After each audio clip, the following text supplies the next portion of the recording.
बिस्मिल्लाहिर्रहमानिर्रहीम। अमीरुल मोमिनीन हजरत अली करमल्लाहु वजहो अपने खुतबा नंबर 107 में इरशाद फरमाते हैं, हर चीज उसके सामने आजिज़ व सरनिगूं और हर शय उसके सहारे से वाबस्ता है। वो हर फकीर का सरमाया, हर जलील की आबरू,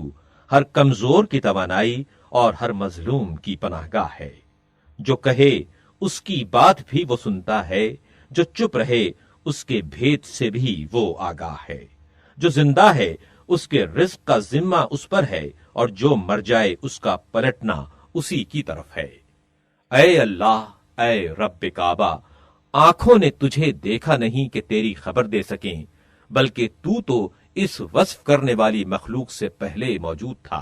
तूने तन्हाई की वहशतों से उकताकर मखलूक को पैदा नहीं किया, और ना अपने किसी फायदे के पेश नजर उनसे आमाल कराए जिसे तू गिरफ्त में लाना चाहे। वो तुझसे आगे बढ़कर जा नहीं सकता, और जिसे तूने गिरफ्त में ले लिया फिर वो निकल नहीं सकता। जो तेरी मुखालिफत करता है वो ऐसा नहीं कि वो तेरी फरमारवाई को नुकसान पहुंचाए, और जो तेरी इताअत करता है वो मुल्क की वसतों को बढ़ा नहीं सकता, और जो तेरी क़ज़ा व कुदरत पर बिगड़ उठे वो तेरे अम्र को रद्द नहीं कर सकता, और जो तेरे हुक्म से मुंह मोड़ ले वो तुझसे बेनियाज नहीं हो सकता। हर छुपी हुई चीज तेरे लिए जाहिर और हर गैब तेरे सामने बेनकाब है। तू अबदी है जिसकी कोई हद नहीं, और तू ही सबकी मंजिले मुंतहा है कि जिससे कोई गुरेज की राह नहीं, और तू ही वादागाह है कि तुझसे छुटकारा पाने की कोई जगह नहीं,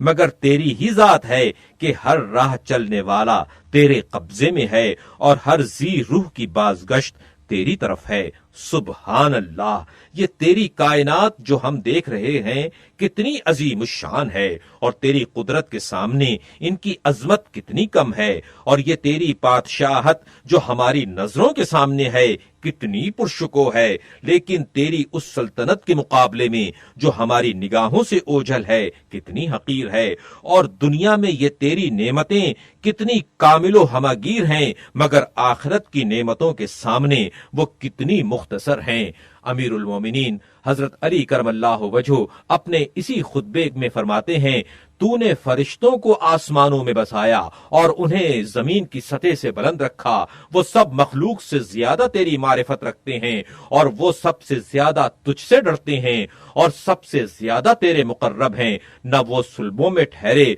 न शिकमों में रखे गए, न जलील पानी नुतफे से उनकी पैदाइश हुई, न जमाने के हवादिस ने उन्हें मुंतशर किया। वो तेरे कुर्ब में अपने मकामे मंजिलत की बुलंदी और तेरे बारे में ख्यालात की यकसुई और तेरी इबादत की फरमारवाई और तेरे अहकाम में अदम गफलत के बावजूद अगर तेरे राज़हाए कुदरत की उस तह तक पहुंच जाएं कि जो इनसे पोशीदा है, तो वो अपने आमाल को बहुत ही हकीर समझेंगे और अपने नफ्सों पर हर्फगिरी करेंगे, और ये जान लेंगे कि उन्होंने तेरी इबादत का हक अदा नहीं किया और ना कमा हक़्क़हू तेरी इताअत की है। मैं खालिक व माबूद जानते हुए तेरी तस्बीह करता हूँ, तेरे उस बेहतरीन सुलूक की बिना पर जो तेरा अपने मखलूकात के साथ है। तूने एक ऐसा घर जन्नत बनाया है कि जिसमें मेहमानी के लिए खाने पीने की चीजें, हूरें,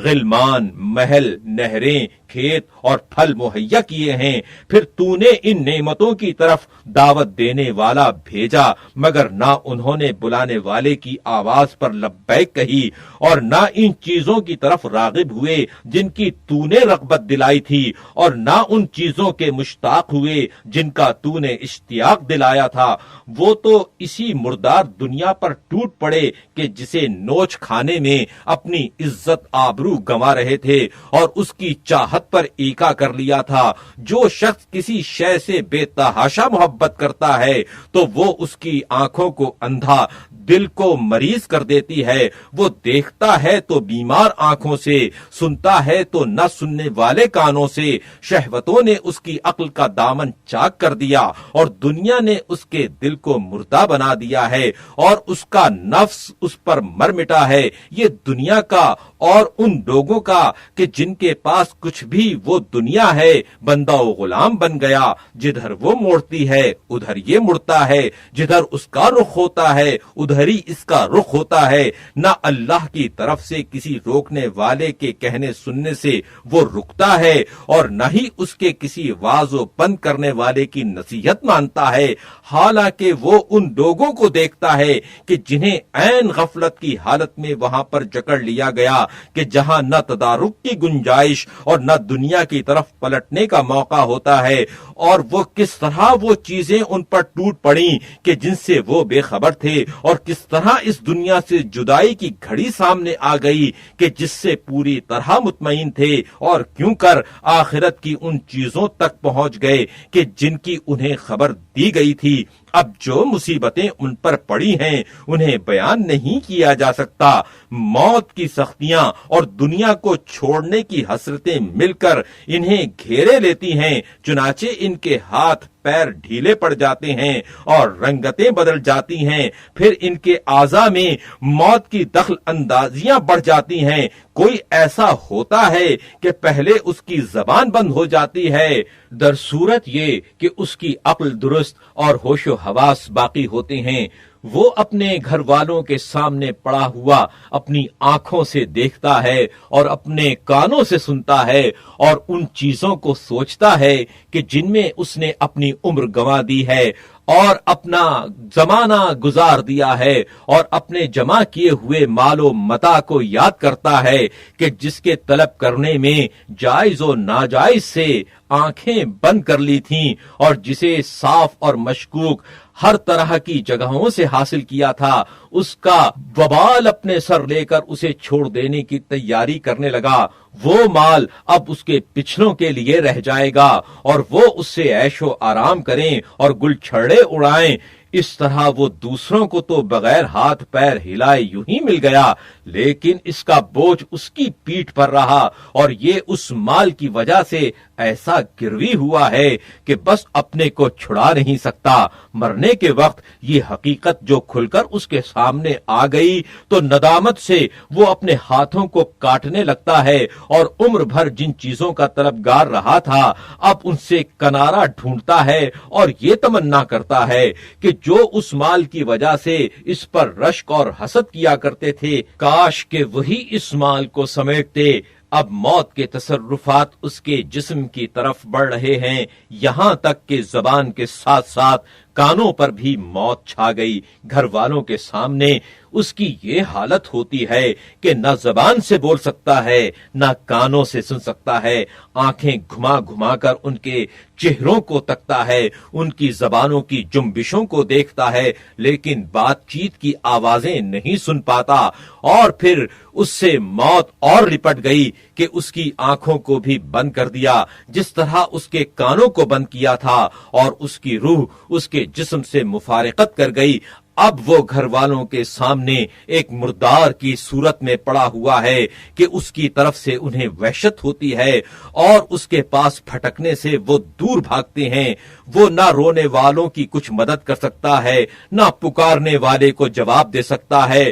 پھر اسے اٹھا کر زمین میں جہاں اس کی قبر بننا ہے لے جاتے ہیں، اور اسے اس کے حوالے کر دیتے ہیں کہ اب وہ جانے اور اس کا کام جانے، اور اس کی ملاقات سے ہمیشہ کے لیے منہ موڑ لیتے ہیں، یہاں تک کہ نوشتہ تقدیر اپنی میعاد کو اور حکم الہی اپنی مقررہ حد کو پہنچ جائے گا، اور پچھلوں کو اگلوں کے ساتھ ملا دیا جائے گا، اور فرمان قضا پھر سرے سے پیدا کرنے کا ارادہ لے کر آئے گا تو وہ آسمانوں کو جنبش میں لائے گا اور انہیں پھاڑ دے گا، اور زمین کو ہلا ڈالے گا اور اس کی بنیادیں کھوکھلی کر دے گا، اور پہاڑوں کو جڑ بنیاد سے اکھیڑ دے گا، اور اس کے جلال و ہیبت اور قہر و غلبے کی دہشت سے آپس میں یہ پہاڑ ٹکرانے لگیں گے، اور زمین کو ہلا ڈالے گا اور اس کی بنیادیں کھوکھلی کر دے گا، اور पहाड़ों को जड़ बुनियाद से उखाड़ देगा और वो इसके जलालो हैबत और कहरो गलबे की दहशत से आपस में टकराने लगेंगे। वो जमीन के अंदर से सबको निकालेगा और उन्हें सड़ गल जाने के बाद फिर असरे नौ तरोताजा करेगा और मुतफर्रिक व परागंदा होने के बाद फिर यकजा कर देगा और फिर उनके छुपे हुए आमाल और पोशीदा कारगुजारियों के मुतालिक पूछ गूछ करने के लिए उन्हें जुदा जुदा करेगा और उन्हें दो हिस्सों में बांट देगा। एक को वो इनाम व इकराम देगा और एक से इंतकाम लेगा। जो फर्माबरदार थे उन्हें जजा देगा कि वो उसके जवारे रहमत में रहें और अपने घर में उन्हें हमेशा के लिए ठहरा देगा कि जहां उतरने वाले फिर कूच नहीं किया करते और ना उनके हालात अदलते बदलते रहते हैं और ना उन्हें घड़ी घड़ी खौफ सताता है, न बीमारियां उन पर आती हैं, ना उन्हें खतरात दरपेश होते हैं और ना उन्हें सफर एक जगह से दूसरी जगह लिए फिरते हैं। और जो नाफरमान होंगे उन्हें एक बुरे घर में फेंकेगा और उनके हाथ गर्दन से कसकर बांध देगा और उनकी पेशानियों पर लटकने वाले बालों को कदमों से जकड़ देगा और उन्हें तार कोल की कमीजें और आग से कता किए हुए कपड़े पहनाएगा, यानी उन पर तेल छिड़क कर आग में झोंक देगा। वो ऐसे अजाब में होंगे कि जिसकी तपिश बड़ी सख्त होगी और ऐसी जगह में होंगे कि जहां उन पर दरवाजे बंद कर दिए जाएंगे और ऐसी आग में होंगे कि जिसमें तेज शरारे भड़कने की आवाजें, उठती हुई लपटें, हौलनाक चीखें होंगी। इसमें ठहरने वाला निकल न सकेगा और न ही उसके कैदियों को फिदिया देकर छुड़ाया जा सकता है और न ही उनकी बेड़ियां टूट सकती हैं। इस घर की कोई मुद्दत मुकर्रर नहीं है कि इसके बाद मिट जाए, न रहने वालों के लिए कोई मुकर्ररा मयाद है कि वो पूरी हो जाए।